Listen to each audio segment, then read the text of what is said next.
par exemple, aujourd'hui, il y a une pirogue qui se trouve au port de Bouderi qui va partir demain à 5 h du matin, direction Espagne. Qu'est-ce que vous allez faire? Qu'est-ce que vous allez faire? Marietou? Si c'était moi. Oui? Je vais partir.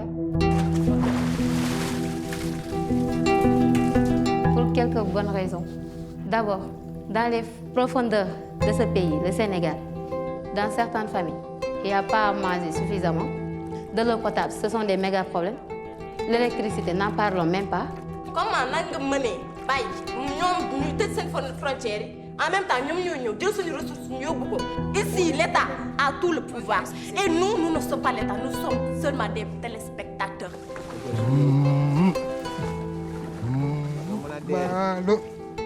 yow lu tax demoo Espagne bi xale yi di dem. ban liggéey su ma egg boobu ni ma toll nii su ma jàng ba si kanam ma xool ban liggéey ma arrangé. nga xool ban liggéey moo la arrangé. waaw déedéet ban liggéey nga mën. dama bëggoon nga expliquer ma noo def bu egg fi nga nekk nii quoi Italie quoi.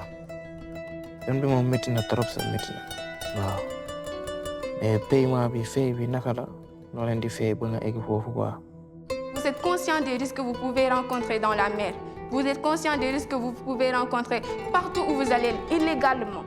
On nous enterre ici, ça vaut mieux qu'on nous enterre quelque part là où on subit du racisme et qu'on n'est pas respecté.